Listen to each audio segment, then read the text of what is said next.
భారత సైన్యం ఆపరేషన్ సింధూర్ ప్రారంభించింది. బుధవారం తెల్లవారుజామున భారత ప్రభుత్వం ఈ విషయాన్ని ప్రకటించింది.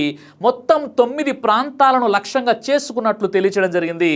26 మంది అమాయకుల 140 కోట్ల భారతీయుల ప్రతీకారం తీర్చుకున్న ఇండియన్ ఆర్మీకి ధన్యవాదములు మరియు నా యొక్క బిగ్ సెల్యూట్. గతంలో అంటే 1965లో జరిగిన భారత్ పాక్ యుద్ధ నేతృత్వం వహించింది బ్రిగేడియర్ ఉస్మాన్ అయితే, ఇప్పుడు జరిగిన పాకిస్తాన్ ఉగ్రవాద స్థావరాలపై దాడిని లెఫ్టినెంట్ కర్నల్ సోఫియా ఖురేషి నేతృత్వం వహించడం భారతదేశ ప్రతి పౌరుడికి ఇది గర్వ కారణం. భారతదేశ ముస్లింలు ఏరి కోరి ఎంచుకున్న మాతృదేశం భారత్పై తమ ప్రాణాలు అర్పించడానికి ఎల్లప్పుడూ ముందు వరుసలో ఉంటారని మరోసారి రుజువైపోయింది.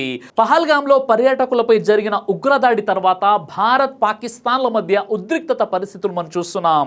ఇలాంటి సంక్షోభ సమయంలో యుద్ధం వంటి అత్యవసర పరిస్థితుల్లో పౌరులు ఎలా స్పందించాలి, వారి యొక్క ప్రాణాలు ఎలా కాపాడుకోవాలో అవగాహన కల్పించాలనే విషయంపై దేశంలోని అన్ని రాష్ట్రాలు మరియు కేంద్రపాలిత ప్రాంతాలు బుధవారం మే 7న అంటే ఈ రోజున మాక్ డ్రిల్స్ను చేపట్టాలని కేంద్ర హోంమంత్రిత్వ శాఖ ఆదేశాలు జారీ చేసింది. దాదాపు 50 సంవత్సరాల తర్వాత దేశవ్యాప్తంగా మాక్ డ్రిల్ చేపట్టడం జరుగుతుంది. కార్గిల్ యుద్ధం అప్పుడు కూడా మాక్ డ్రిల్ జరిగాయి, కానీ అవి సరిహద్దు జమ్మూ కాశ్మీర్, పంజాబ్, రాజస్థాన్ వంటి సరిహద్దు రాష్ట్రాలకే పరిమితమయ్యాయి. ఈసారి మాత్రం దేశవ్యాప్తంగా కీలక ప్రదేశాల్లో వీటిని నిర్వహిస్తున్నారు. దేశవ్యాప్తంగా ఉన్న 33 రాష్ట్రాలు, కేంద్ర పాలిత ప్రాంతాల్లోని 250 చోట్ల ఈ మాక్ డ్రిల్స్ చేపడతారు. పౌర రక్షణ వ్యవస్థపై ప్రజలకు అవగాహన కల్పించేందుకు, అత్యవసర పరిస్థితుల్లో ఎలా స్పందించాలో ప్రజలకు తెలియజేసేందుకు ఈ మాక్ డ్రిల్స్ నిర్వహించాలని ప్రభుత్వం తన ఆదేశాలు పేర్కొంది. ఈ డ్రిల్స్ లో వైమానిక దాడులకు సంబంధించిన హెచ్చరికల సైరన్లు, దాడి జరిగినప్పుడు ఎలా రక్షించుకోవాలనే విషయంలో దేశ పౌరులకు, విద్యార్థులకు శిక్షణ ఇవ్వనున్నారు. హోంమంత్రిత్వ శాఖ సివిల్ డిఫెన్స్ రూల్స్ 1968లో సెక్షన్ 19 ప్రకారం ఈ డ్రిల్స్ చేపట్టాలని కేంద్ర ప్రభుత్వం నిర్ణయించింది. తెలుగు రాష్ట్రాల్లోని జరగబోయే మాక్ డ్రిల్స్ హైదరాబాద్ మరియు విశాఖపట్నంలో చేపట్టనున్నారు. ఈ మాక్ డ్రిల్స్ లో భాగంగా దేశవ్యాప్తంగా అనేక ప్రాంతాల్లో రిహార్సల్స్ ని నిర్వహిస్తారు. వైమానిక దాడుల సమయంలో హెచ్చరిక వ్యవస్థల పనితీరులను పరిశీలించడం మాక్ డ్రిల్స్ యొక్క ప్రధాన ఉద్దేశం. ఇందులో ఎయిర్ ఫోర్స్, మిలిటరీ మధ్య సమన్వయం ఉంటుంది. వివిధ యంత్రాంగాల స్థాయిలో దేశవ్యాప్తంగా అందరి ప్రమేయం ఇందులో ఉంది. ఎమర్జెన్సీ సిబ్బందికే కాకుండా సాధారణ ప్రజలకు కూడా శిక్షణ ఉంటుంది.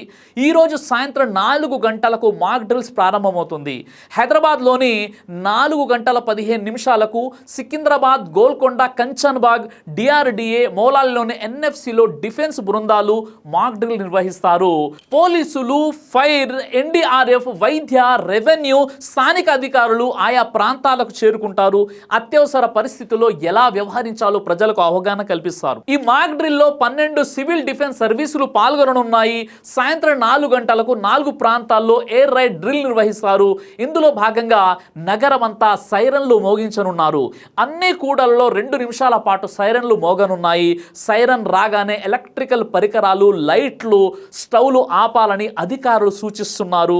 ఈ మాక్ డ్రిల్స్ ప్రధాన లక్ష్యాలు ఏంటంటే, ఇందులో మొదటిది యుద్ధ సైరన్లు మోగించడం, కమ్యూనికేషన్ నెట్వర్క్ పనితీరును పరిశీలిస్తారు.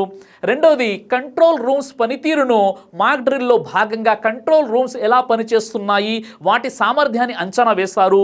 మూడవది పౌరులు, విద్యార్థులకు శిక్షణ, తమను తాము ఎలా రక్షించుకోవాలనే దానిపై శిక్షణ ఇస్తారు.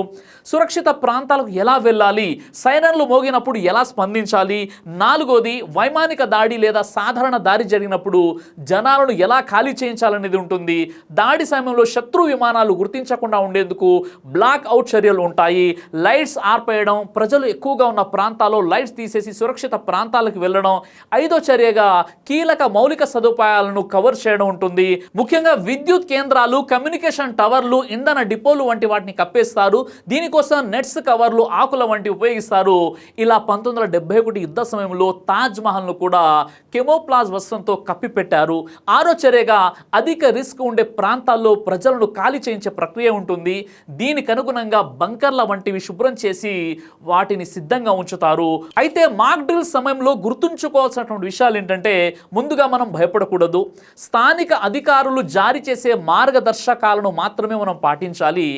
నీరు, వైద్య సరఫరాలు, ఫ్లాష్ లైట్లు సిద్ధంగా ఉంచుకోవాలి. ఊహా గానాలను, సోషల్ మీడియాలో వచ్చే ధృవీకరణ లేని వార్తలను పట్టించుకోకూడదు. కరెంట్ కానీ ఇంటర్నెట్ కానీ ఆగిపోతే ఆందోళన చెందవద్దు.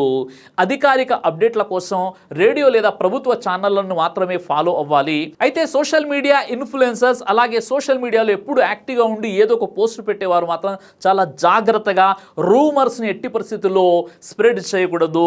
అలాగే మన భారతీయులను ప్యానిక్ చేసే ప్రయత్నం ఎట్టి పరిస్థితుల్లో చేయొద్దు. ఒక భారతీయ పౌరుడిగా దేశ భద్రత అనేది మనందరికీ తప్పనిసరి. ఇది మన భారతదేశం, మన మాతృభూమి. మనం ఇలాంటి పరిస్థితులు ఏర్పడినప్పుడు అక్కడ మనకు గుర్తు రావాల్సింది మతము కాదు, దేశ భద్రత అన్న విషయాన్ని మనం గుర్తు పెట్టుకోవాలి. ఒకవేళ మన భారతదేశ ప్రభుత్వం గనక పాకిస్తాన్తో యుద్ధం చేయడానికి భారత సివిలియన్స్ కూడా ముందుకు రావాలి అనేటటువంటి ప్రకటన చేసినప్పుడు ఒక భారతదేశ పౌరుడిగా మనం ముందు ఉండాలి. ఎందుకంటే మనం భారతీయులం, మన దేశ భద్రతే మనకు ముఖ్యం. అలా కాకుండా మనం ఎవరితో పోరాడుతున్నాం, వారి మతం ఏంటి, నా మతం ఏంటి అని ఎట్టి పరిస్థితుల్లో కూడా ఆలోచన లేకుండా మనం ఒక భారతీయ పౌరుడిగా మన దేశ రక్షణ కోసం మనం ముందు వరుసలో ఉండాలి. మన దేశం కోసం, దేశ భద్రత కోసం ప్రాణాలు అర్పించడానికి కూడా మనం ముందు వరుసలో ఉండాలి. అప్పుడు నువ్వు హిందూ, నేను ముస్లిం కాదు. అప్పుడు మనమంతా కూడా భారతీయులం. మనమంతా కూడా ఈ భారతదేశంలోనే పుట్టాము. ఇది మన మాతృభూమి. రేపు చనిపోయినా మనల్ని ఈ మట్టిలోనే కప్పేస్తారు. ఈ దేశ వనరులను కూడా మనం ఉపయోగించుకుంటున్నాం. ఒక భారతీయ పౌరుడిగా దేశ భద్రత మన మతం కంటే కూడా చాలా ఇంపార్టెంట్. ఇలాంటి తరుణములో ఒక సివిలియన్గా దేశ భద్రత కోసం దేశ ప్రభుత్వం గనక యుద్ధం కోసం సిద్ధమవ్వండి అంటే అందులో మొదటి వరుసలో ఉండి దేశ రక్షణ కోసం అవసరమైతే మన ప్రాణాలను కూడా అర్పించాలి. అలాంటి దేశభక్తిని, నిజమైనటువంటి దేశభక్తిని దైవం మనందరికీ కూడా ప్రసాదించుగాక. ఆమీన్. జై హింద్.